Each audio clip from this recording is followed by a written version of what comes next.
дарвозаи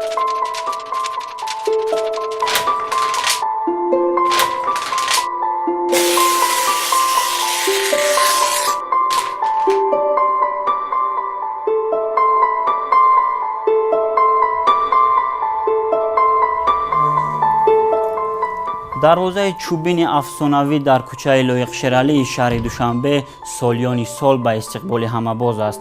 ин хонаи арбоби санъат устод акашариф ҷураев аст. шумо дар як хонаи таърихӣ ҳозир омадед.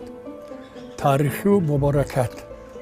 таърихи он ки ин аз соли 1951 ин ҳавлият сохтагӣ буд. раҳмати падарам азбаски худи падарам ба ғайр аз ӯ овозхониш бо бисёр маҳорати калони деволкуниву усто буд. ҳамин хонаҳоя бо ғишта худаш рехтагӣ ва худаш соз кардагӣ аст. ва то имрӯз ҳамон ғишто ҳамон дару деворо мондагӣ ҳастанд.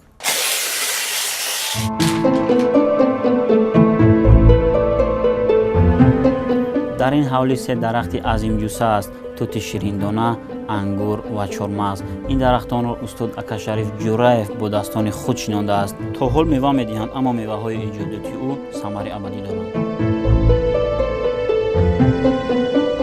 падарам мегуфт ки ҳамин одаме ки дасташ кушод бошад, меҳмондӯст бошад, ӯ хона бобаракат мешавад. дар ҳақиқатан ҳамин хел аст. бобаракати и ҳамон аст, ба ғайр аз он ки худи падарам бобаракат буд. ҳамаи фарзандоша дар рӯи ман ҳамин ҳавлӣ тӯй кардагӣ аст. як рӯз ман аз университет аз дарс гашта омадам, рӯи ман ҳаминҷа кат буд, кати калон буд. раҳмати модарам ош карду, ҳамамон бачаҳо шиштем гирди ошда. раҳмати падарам тарафи модарам гашта гуфт ки апай қандил оҳишка нест ку? О гуфт о бачаҳо шиштад. Не, о ягон меҳмон несте ку дар сари дастархон. баъд мана гуфт ки ҳамин ҳамсоя бира файрод кун ки ман оша ба иштиё бихӯрам. раҳмати падарам бисёр росташ ошхӯр буд, оша бисёр дӯст медоштад. модари ман аз қишлоқи Шӯл буд, вилояти Ғарб. модарам бо падарам сари 6 фарзанд тарбия карданд. фарзанди аввал ин қандил буд, муқим. дарвози ҳисори диловар. аги ҳама фарзандои мо мардак буданд. меҳр ба ватан аз меҳр ва эҳтиром ба хонадон сар мезанад. нақши волидайн, падару модар бисёр муҳим аст. мо чунин тарбия ёфтем ва дар ҳамин хонадоне ки ӯ бо дасти худ сохтааст бисёр чизҳоро дидем, мушоҳида кардем, шунидем ва ҳамин таърих гӯё ки як ҷузъияти шахсияти мост. ҳамин дутору ҳамин қолине ки мебинед, инам таърих аст. инам шоҳиди бисёр ҳодисаву ҳолатҳои гуногун аст ки мо онҳоро шунидаем ва кӯшиш мекунем ки ба фарзандони худ, ба атрофи худ ҳамин меҳр, ҳамин қиссаҳое ки як рӯҳияти ватанпарастиро тарбия мекунанд, давом диҳем, ирсол намоем. мана ҳамин қолине ки шумо ҳозир дар девор мебинед, пеш дар замин партофтагӣ буданд ва фақат дар хона курпачаҳои бахмаливу ё ҳамин такяҳо буд ки омода мешуданд. ва тамом мардуме ки аз тарафи қароти ғин Камсамолобод меомадак, агар ӯ раиси исполком мешуд, раиси колхоз мешуд ё рафиқҳои дӯсти падарам, ӯ қадар дар болаи стула шуштана нағза меиданд. баъд мегуфтанд ки шарифи ҷун биё дар ҳамин хона бударем кашпаҳлӣ кунем. ҳамин омада дар ҳамин хонада болои курпаҷада кашпаҳлӣ карда раҳмати падарам баъд тамбура мегирифтанд.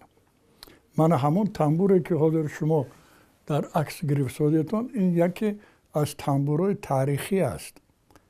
тамбурое ки бо ҳамин тамбур ман гоҳ дар як ҳайрат ҳастам. бо як тамбур ва инҷа боз як думбураи дигараш буд. ӯ думбураша мегуфтанд ки акашариф мумкин симои тамбураи шумо аз сим кашида бошанд. мегуфт не замон вай пардае ки асосӣ аст аз ҳамон халё кардаги ҳамин қадар овози баланди хушрӯ дошт.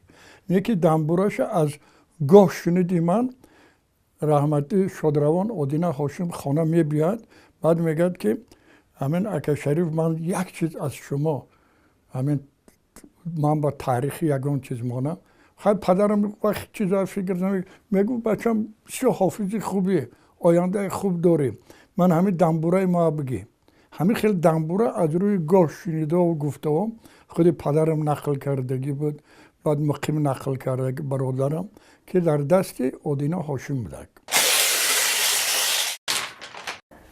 این کوزه زیبا از نام استاد میرزا ترسنزاده با بابای من اکاشریف جورایف تحفه کرده شده است که این کوزه زیبا از هندوستان آورده شده است. این کوزه در عین حال از دو آدمی بزرگ به ما تحفه مانده شده است.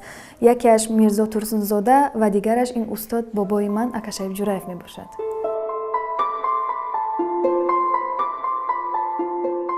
در خانه ما این پتیفون که از دست پدرمون به ما میراث مانده است و ما او را احتیاط کرده و نگاهبین کرده میمونیم در این خاندان و هر یک نقطه آن را هر یک لنت آن را که به ثبت پدرمون ثبت کرده شده است و آن را گوش میکنیم گاه گاه. وقتی پدرم در قید حیات بودن این پتیفون در خانه مهمانخانه گذاشته شده بود و مهمانهای زیادی می اومدن و در این موسیقی های گوناگونی پدرم موندگی بودن و آنها گوش میکردن و حلاوت میبردن. این خانه همیشه پر از مهمان، پر از خنده و شادی بود. بین همه دوستانش استاد رفیقی داشت با نام انارخول. انارخول کمی دورتر زندگی میکرد تا سحر یکدیگر را گسیل میکردند. استاد اکاشریف جورایف میگفت انارخول تنها نرو، من شما را تا تگ دروازه میبرم. انارخول هم دوستش را گسیل میکرد. همین طریق تا ساعت 4 سحر در کوچه ها قدم میزدند. یکی از رفیقای با نزدیکترینش این رئیس حکومت کمسمال آباد رازقوف میگفتن در اون وقتا. او بوز بالا بود رحمتی پدر کسی می آمدن و بعد چلیک کشک میکردن. اگر شما دیاتون باشد پیش دوروی قدیم ده چلیک به چلیک می انداختن پا به پا می ماندن چلیکی کی زوره میکشیدن. با همون بوز بالگیش از بس که رحمتی پدرم هم گشتنگیر بود هم دیوارگر بود هم استا بود با هم آدمی که می نوازد اصلا پنجه‌هاش بسیار با قوت می شود. در چلیک کشی زورش آورد. بعد رازقوف گفت که شد کن شد و اکاشریف زورم آورده حاضر من تلفن میکنم پگه ماشین بیا یک گوسفند همه بویداقی بیارند. فیلارمونیای دولتی تاجیکستان به نام اکاشریف جورایف است. نامش ابدی است، قدم جایش گرامی است، خاطراتش عزیز است.